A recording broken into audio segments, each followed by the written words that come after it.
Hello, everybody, and welcome to our latest episode of Wellness and the Workplace. Today, I have a new guest with me. Would you like to introduce yourself and tell everybody what you do? Hi, thank you so much for having me, Liz. My name's Laila. I am a workplace wellbeing specialist, and I work mainly with businesses and managers within those businesses to create happy, healthy workplaces. That's amazing. You are the perfect person to interview because you sort of can complement what we do so nicely. And I think together, looking at the built environment and you looking at the mental health aspect of wellness in the workplace, it's a really good power team, actually. Yes, absolutely. So let's start things off with, what does wellness in the workplace mean to you?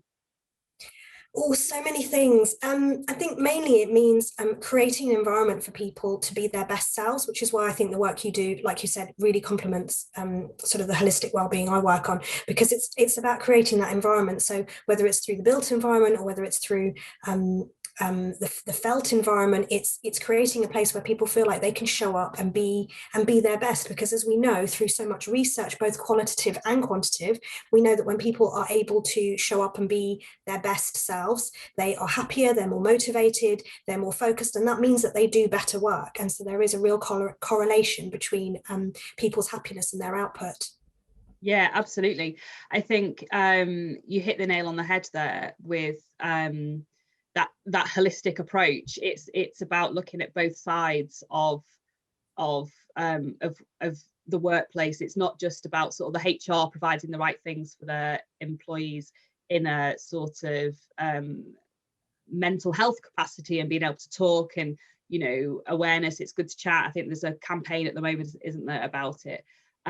It's about how businesses give staff the tools to interact together properly and feel, you know, more comfortable in that environment. Yeah, and I think we know that that people spend a third of their lives at work. So now that is at work, that's at home at work. But and I just think you wouldn't want to live, and you wouldn't expect somebody to live in a house that had no windows, in a tiny dark room where they never left. We look at that as a form of punishment. And so why do you expect people in the same vein? Why would you expect people to work in a business where they don't take breaks, where it's not a pleasant environment to be in? And when we talk about environment, it is absolutely as much about the built environment as it is about the culture, because the culture plays so much into how it feels. You can walk into an office, and just as much as you can look around and see what it looks like and get a feeling from it, you can feel it from the atmosphere. And so there's such a responsibility on a business to create that culture where people can really thrive. Yeah, I think that when I talk to clients particularly, we talk about how can we bring that culture into a space, and it always comes from the top and it is always people driven. But one way to get the workforce on board with it is to give them a space that they feel inspired to be in, that they feel like they actually want to go every day. They're not Absolutely. just, it's that bigger package. And I think when you look at businesses that are offering, that whole package, they're just flying high, and they've just ticking all those boxes, and they've probably got higher staff retention for a start off. And there's probably people that are clambering over. Well, there is people clambering over to work there. Yeah, definitely. And I think people, it's funny. I feel like there's so much more of a sense of that from the employees often than there is from the leaders, perhaps because leaders, once you've gotten to a certain stage in the business, you don't need that. So a lot of business leaders I've worked with, they used to think that things like yoga and perks, fruit, leaving early on a Friday, they used to think that was a bit pointless. Like, they didn't understand the value of that. They were a bit like, great if you think people will want it, but we don't get it. And I think because they had gotten to a stage in the business where that wasn't relevant to them, or maybe they didn't need that personally, they didn't think that there was value in it. And actually, I think a lot of people in businesses, I'm going back pre-COVID now, when we worked in offices, they do need that. They need an environment that they go into, that they feel happy, that they feel uplifted in, that they feel motivated in, because that plays into how they show up to work every day. Yeah, but also, you know, I was thinking that you were talking about, you know, this idea of giving someone a yoga class to go to, a fruit bowl, and it actually, you know, it's sort of, you know, that's the very least that businesses should be doing. Oh, well, yeah. People, and it's sort of like, you know, they need to, as you say, the people higher up the chain need to be like looking at the bigger package. Yeah. Because somebody, you know, if someone's got, you know, comes out of university with a first class degree, is exceptional at what they do, and they can enhance your business, what's going to make them want to come and work for you? You know, salary isn't everything. You know, people, you know, no longer are just looking for what the best salary is. They're looking for what is the best lifestyle. You know, people are making lifestyle choices. It's not just about going and working 9 till 5. It's about, you know, where can I get the most out of, you know, what I want to be and what I want to do. Yeah, totally. Do you think, you know, you're in and out of offices all the time, talking to different people, different employees, employers, employees. Do you think that, you know, given that we know that the built environment is so supportive of performance, mental health, emotional, physical, and mental health, do you think that businesses are doing enough to support their workforce? Honestly, no. But I think they're much more aware of it now, and I think, you know, COVID's meant that they really can't avoid it. So I think as much before you could see people, obviously, you know, people would come into the office and you would physically see them, but how they showed up, you know, they showed up like this. They showed up, you know, made up, dressed together.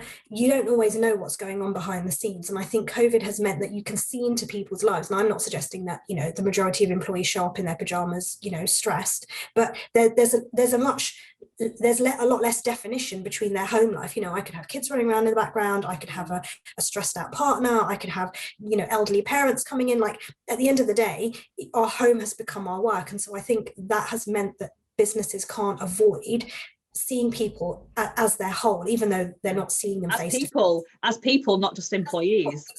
Exactly. And so I think there's definitely been more of a spotlight on it.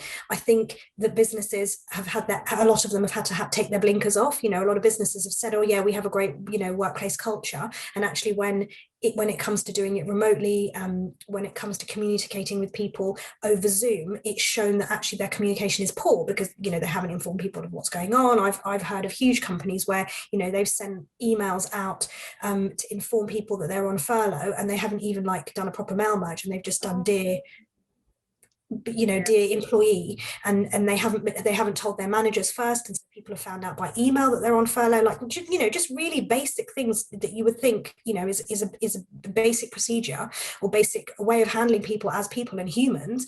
You know, so I think businesses haven't been doing enough. I think a lot of businesses probably still aren't doing enough. I think a lot of businesses don't know how. So I'm not sitting here going, it's, you know, business is terrible. Yeah. I think a lot of businesses don't know how to support their people. And so the biggest thing that comes up with me when I talk to clients is communication. Is start by talking to people. And I think sometimes businesses can be afraid to start that conversation because they don't want to know the answer. So they don't want to ask, is everything okay? Because if people say, well, no, then they either have to deal with it, or then they have a situation where they have heard it, but they don't know how to reply, or they don't want to deal with it. You know, you just sorry to interrupt, you just said something about you know, since people have been on Zoom, you can, you know, they're at home and you sort of look back into people's lives, and it sort of, you know, gives depth to the person that would normally be in the office. Because, you know, when you go in the office, you're right, you get ready for your business day and you turn up and you're this person, this employee in this office space, and that's what you become known for. Like, some people might not know if you're married, if you've got children, like what your family life is like, and what makes you sort of be the person that you are in that space, or why, you know, what your why is, why do you go there every day, you know, sort of thing. So you're right, now we've had this time where, you know, we are almost looking into people's lives in these little boxes on Zoom. That is, you know, you're the whole person is turning up for work, not just their work persona. And I think you can't get away with, you know, before you could probably get away with not asking people how they are if you didn't want to. Whereas now, I think, especially because of what we're all going through as a collective, you know, it's not just me or you individually that's going through this pandemic, we all are. And so I think now, to not ask people how they are, I think that screams even louder of not caring. And it's so interesting what you say about showing up and people, you presenting in front. I worked in a business for 5 years, and I was a senior person in the business, and when I left, somebody mentioned something to me about my 3 children, and I was like, I don't have 3 children. And they were like, oh, you've got a photo on your phone of 3 kids, and I was like, that's my nieces and nephews. And they had genuinely just assumed, because I was in a senior position, because I was a female, all the other females of my sort of my level or my age had kids, they assumed I had 3 children, and I was like, I don't have any children. but it's a persona that you, whether you carry it knowingly or not, people, you come in and and I would say in the last year I have been so much more open about my journey with with having a baby, going into lockdown, having a toddler now. I constantly bring it up in meetings in a way of like, because you shouldn't be ashamed. It's part of you.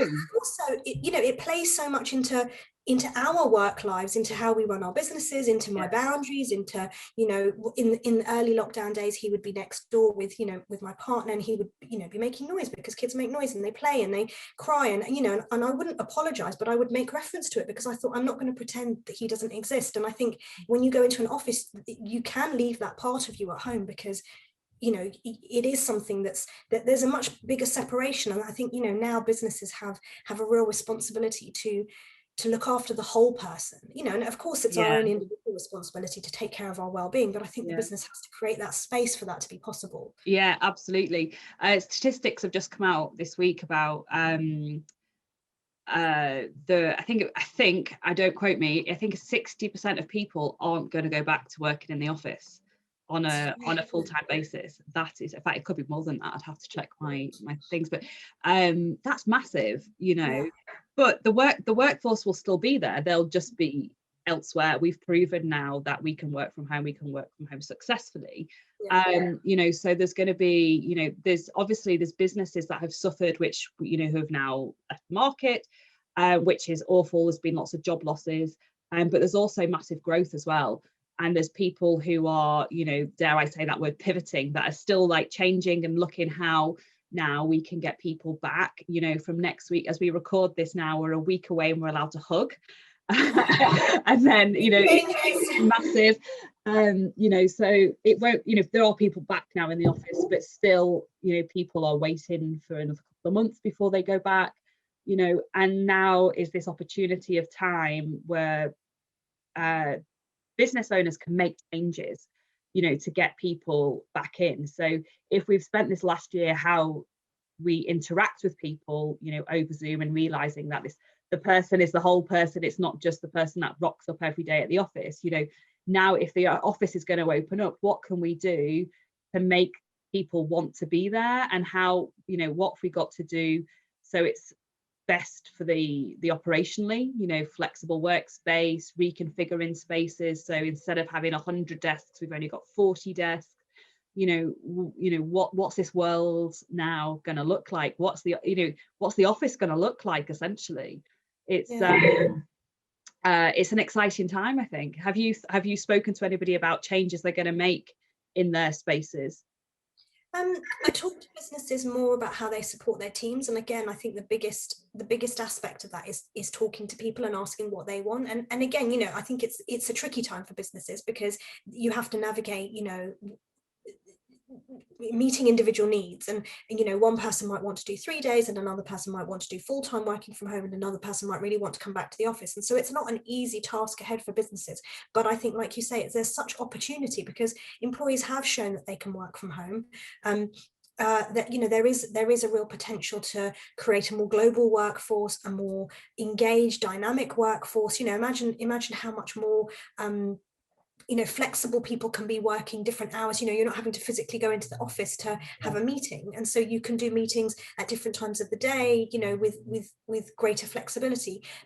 But then I also think, balanced with that, I think it's keeping in mind that you don't want people on Zoom you know, 8 hours a day, you know, this whole Zoom fatigue thing, it's a real thing. You know, people do back-to-back meetings. I talk to so many people who say, I don't take any breaks in my day because I have back-to-back Zoom meetings. And I'm just thinking that's madness. Like, as an individual, why even do you accept Yeah, because normally you'd have traveling time. Yeah, exactly. But also, why are you not pushing back as an individual? But as a business, why are you making that? You know, this is where I think, you know, we talked earlier about how people can support, how businesses can support their workforces by creating boundaries like that. Don't make it an acceptable thing to have back-to-back meetings. Don't make it acceptable for people to be working in the evenings, you know, but I think a lot of that comes from leadership. If leadership are sending emails out at 10 o'clock at night, or oh my God, I'm so busy, I'm in back-to-back meetings, that becomes the norm for the employees. Yeah, it creates the culture, doesn't it? Exactly. So I think it is naive to think people will want to go back 5 days a week. You know, a lot of people. I think people can work from anywhere, and I think again it comes down to the individual. It comes down to managers knowing what they need from their team, what their team are capable of. I know people who have moved abroad and are still doing their job perfectly well because they have proved that they can do it from anywhere. So for a manager then to say, oh no, you know, I mean obviously from tax and regulation perspective, you may need to be in the UK, but you know, there is so much more flexibility. So I think businesses need to see what suits people and support that. And I don't say trust from a, you know, blind trust, but trust that they will get the best out of their people if they give the people space to show up and do things in the best way for themselves. And I think that goes all across, you know, from work flexibility to diversity and inclusion to, you know, communication and letting people be honest about their struggles. You know, I think all across the board, when you give people space to be themselves, they do their best work. Yeah, and yeah, they've got to feel comfortable in that space, you know. So if they turn up and the space isn't well lit or laid out in a particular, you know, if it's sort of this idea of like pods and long rows and stuff, people aren't going to be productive. Like they need to feel comfortable more than anything, especially now.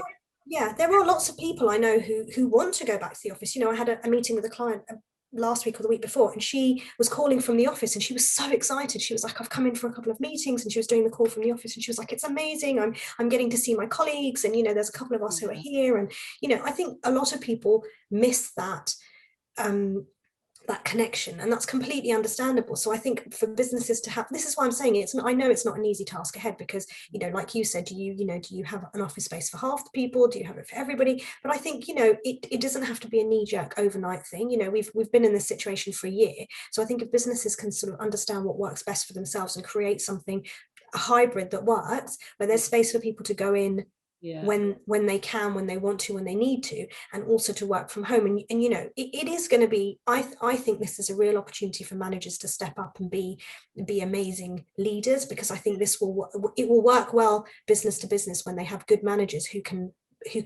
navigate their teams. Yeah, absolutely. And they can start off doing things that don't cost any money as well. You know, look at what you have in your office environment and how can you change it around so that it promotes better, you know, mental health and, you know, structure, and people will probably look at it with a fresh, you know, pair of eyes. And I know, you know, the business I worked in previously to starting my own business, when we moved from a smaller office we moved to a much larger space because we were expanding a lot as a business, we purposely chose a space that didn't have a huge amount of growth, because the vision for the business was always that we would, you know, it would end up being some sort of hybrid. So there would be hot desking, people had lockers, so you know, people did, you know, technically there was a clear desk policy, although you know, love to have their stuff on their desks. You know, we had a hot desk policy. We had maybe 100 desks in the office when, you know, at the maximum there were probably 120, 130 people. And you know, I think spaces that are already geared towards that are going to be in a really good position now, because it's not just the space is ready, but people are mentally ready for that. You know, and I think we're going to see a lot more, you know, co-working spaces, and I think all of that, you know, like you said, it's an exciting time. I think it's just for businesses to communicate and navigate that well.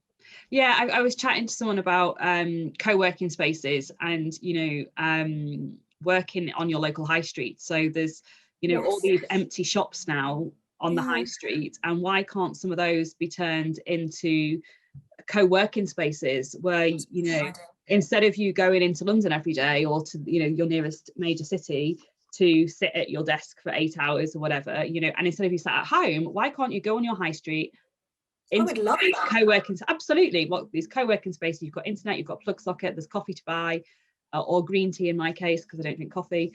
And I work there. And then you start, then chatting to other people.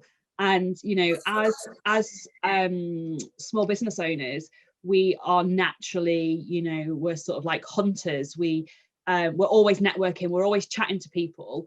But when you're in employment, the idea of networking, is just nobody even knows what that means. But actually, if you're employed and you suddenly go working in these co-working spaces, you might find yourself chatting to people outside of your normal environment. That one, maybe could help your business, your job. But two, it's about that, we like contact, don't we? We like to chat to people, and maybe something like that will happen, and that will then put money back into your immediate local economy. I think something like that could be I think it would be brilliant. I know this place, I know there's pubs. Yeah, I know there's pubs around that have been sort of offering up, but before this last lockdown, before we were not allowed back inside or whatever, as long as you bought something, you could be in the pub, you could use the Wi-Fi. There's a great place in East Dulwich that does the same. And yeah, I think that is what's going to take us forward. And I think I'm sure from your point of view, if you can recommend to business owners, actually, let your staff work remotely, but encourage them to go to a co-working space. I think there's something there to take forward. I think this is the thing, it's about seeing what the new way of working is. I think, going back to same old, it isn't going to work, but equally trying to shoehorn people into a situation that fits, that fits your business. I think businesses have to now start looking at the situation with different eyes, because it's not the same as before. It's interesting, because I read a really interesting article just this morning about an American, it's a long story, but I won't go into it all, but an American CEO, a female CEO, of an American company. I think they're a media company, and she basically said, if people want to work from home, then we're just going to get contractors, because you're not known in the office unless you're physically in the office. And she just got massive backlash. Loads of her employees were like, we're not working for you if you're, and she's now retracted what she said. And I think that's a really silly attitude, because your employees have shown for the last year that they can do their job from anywhere, and so to expect them to physically come into the office because that's what you expect and that's what's always been done is just a really outdated view, I think. And I think it's there's an opportunity. It's an exciting time for a business owner to see what shape can my business take now. I've been saying this for months now. We are on the cusp of some really exciting, changes that are going to happen. I think it's a really good time to be sort of in this arena with people. Just before we wrap it up, before we go on like a bit too long, in your role and with what you do, what do you do to try and promote wellness in the built environment? So many things. Like I said at the beginning, I think it comes at all levels. So I do a lot of work with leaders and managers to support them so that they can better support their teams, because I think as a business leader or manager, if you don't have the tools to support your own well-being, then it can become very hard to support your team. And I think also I see managers as kind of in the front line, because they have the pressure from the top, from the leaders to perform and to produce output, and then they're trying to support their teams, and so quite often they have it from both sides, and there's not that much support for them.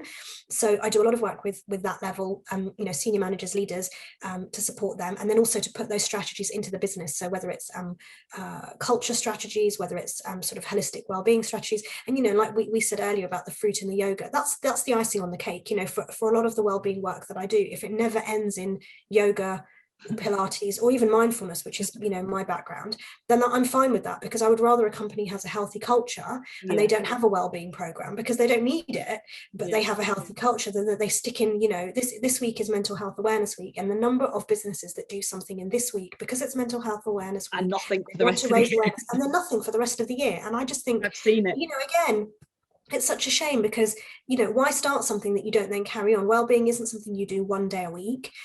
It's something that you build into the business, you build into your life. So yeah, I work at different levels. I work with teams. I do a lot of group programs where I work with teams, and then I do one-to-one work. So brilliant. It's kind of at all levels really, depending on where in the business the need is. Yeah. So if somebody wants to get in touch with you, how do we do that? I would say probably the best way is LinkedIn. I'm very active on LinkedIn, so you can find me, you know, post my links along with this. So yeah, LinkedIn, I share a lot of resources on there, a lot of tips. I do videos, just general chat, or my website, which is alifemoremindful.com. And I also have a podcast where I bring on guests to talk about different aspects of wellbeing in the workplace. So, you know, all around, you know, inspirational business leaders who've done amazing things in their business, or companies that work you know, in the area of well-being and are doing great things. So yeah, those are a couple of ways that you can hear. That is amazing. Well, I will put all of those in the comments, so if anybody wants to get in touch with you, they can do. We'll wrap it up, but thank you so much for today. It's really good to see another side of, you know, wellness and what it means, because it's such a massive topic. And as you say, it is Mental Health Awareness Week, so it's really good to talk about it today and this week. Yeah. Hopefully when this goes out, we'll still be talking about it. I hope so. Long may it continue. Thank you so much for having me. It's been lovely to chat. It's been brilliant. Thank you. Thank you for watching. Bye for now. Tune in next month when we have another guest to talk about wellness and the workplace. Bye.